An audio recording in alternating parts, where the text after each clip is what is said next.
you feel it now?" Nathan stood beside her and emulated her stance. There was nothing.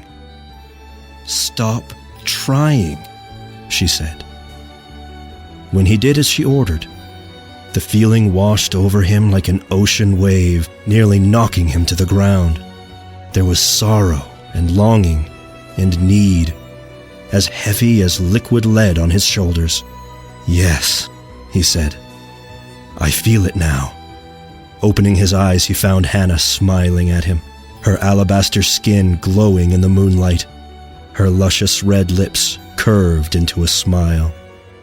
"I knew you would." She started forward again. "Come, we must find her quickly. Dawn is not so distant now." The sounds of the forest gave way to the more familiar sounds of a village. People snoring, dogs barking, two men whispering over a bottle, and an old woman complaining as she rose from her bed. They stopped at the edge of the clearing, holding hands. Hannah pointed. "There. You see?" Yes. Less than 30 yards in front of them, a young woman cried quietly.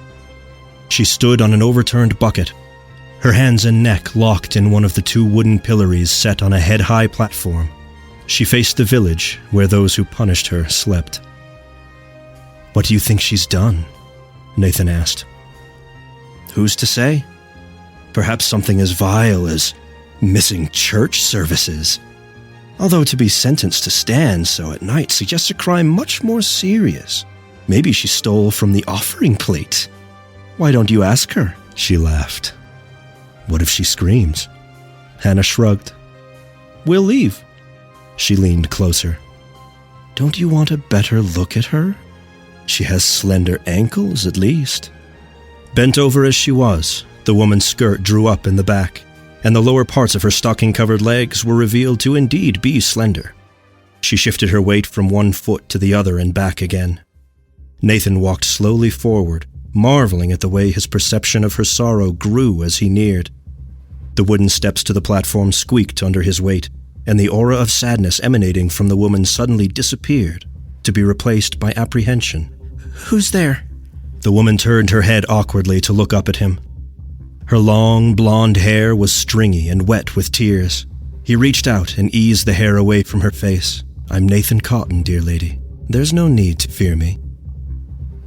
"I don't know you. You're not from here." "No.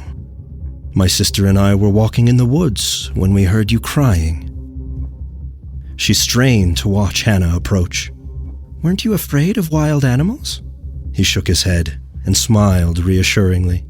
She glanced towards the village, then back at him. "What's your name?" he asked. Mary Randall." Hannah moved to Nathan's side and draped her hand over his shoulder. "My brother wants to know what you've done to deserve this harsh treatment." "I've done nothing," Mary said. "Old widow Prentice accused me of seducing her son in order to steal her fortune. Stupid old bag. As if I wanted her red-faced barrel of a son." Hannah laughed. My. She dropped her voice below Mary's hearing, feisty and beautiful. The town's judges didn't mar her beauty with a nasty brand or by cutting off her ears. What a delicious little morsel she is. Nathan tensed as he considered Hannah's words. "I don't want to take her life. She's too young." "There are ways to enjoy her youth without taking it." Hannah stroked his cheek with one finger. "Are there?" "Oh, yes.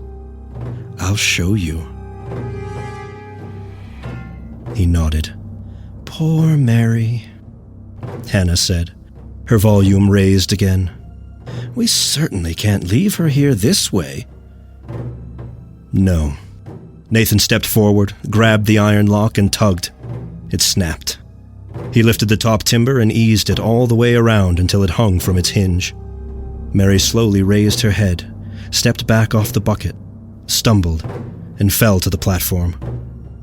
Nathan knelt in front of her, admiring the fine features of her pretty face, even as it distorted with pain.